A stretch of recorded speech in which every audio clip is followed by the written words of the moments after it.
आप धैर्य रखें, हम सभी समस्याओं का निवारण करेंगे।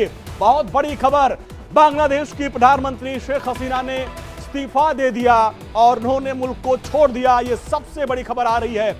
আমাদের আমির ছিলেন, আমাদের বিএনপির শীর্ষস্থানীয় নেতৃবৃন্দ এখানে ছিলেন, জাতীয় পার্টির নেতৃস্থানীয় নেতৃবৃন্দ এখানে ছিলেন এবং সুশীল সমাজ এবং এখানে ডক্টর আসিফ নজরুল উনি নিজেও ছিলেন এখানে এবং উনি আমার সামনেই উনি সমস্ত ছাত্রদেরকে একটা সুন্দর বার্তাও দিয়েছেন এবং আমি আশা করি যে ছাত্ররা সেই বার্তা শুনে ওনার কথা ওনাকে সবাই শ্রদ্ধা করে, ছাত্ররা শ্রদ্ধা করে, ওনার এই বার্তা শুনে তারা এই পরিস্থিতি নিয়ন্ত্রণে নিয়ে চলে আসবে এবং আমরা একটা সুন্দর একটা পরিস্থিতির দিকে আমরা এগিয়ে যাব ইনশাআল্লাহ।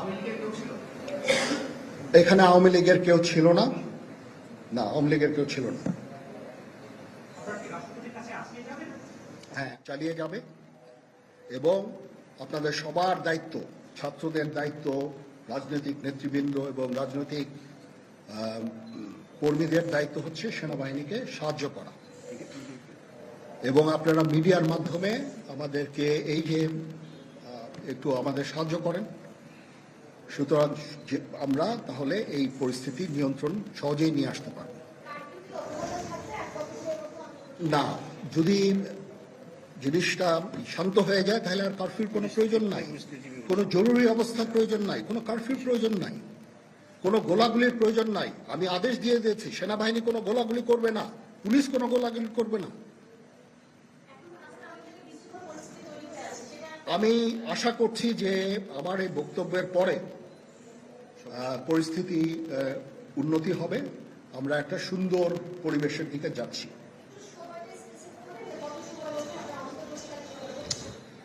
আমরা এটা না, আমি আজকে রাতের মধ্যে একটা আমরা সলিউশনে যাওয়ার চেষ্টা করবো, বাট আমাদের হয়তো 2-1 দিন সময় দিতে হবে।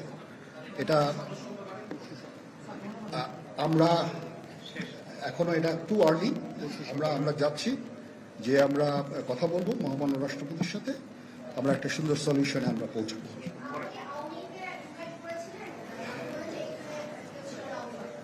পরিস্থিতি ছিল খুব কম, সময় খুব কম ছিল। আমি যাদেরকে পেয়েছি অনেককেই আমি বলেছি, সবাই হতেন, বাট প্রধান রাজনৈতিক দলের সমস্ত নেতৃস্থানীয় নেতৃবৃন্দরা তাদের সাথে আমি কথা বলেছি এবং ওনারা সবাই আমাদের এই প্রস্তাবে, এই যে আমরা যে আলোচনা করছি, সবাই এটাতে রাজি হয়েছে।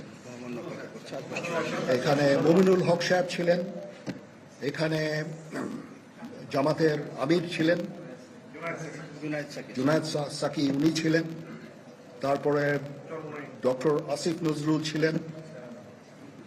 আমরা সবাই মিলে এবং সবাই আমরা এটাতে একমত পোষণ করেছি। এখন ছাত্রদের কাজ হচ্ছে যে শান্ত হওয়া এবং আমাদেরকে সাহায্য করা।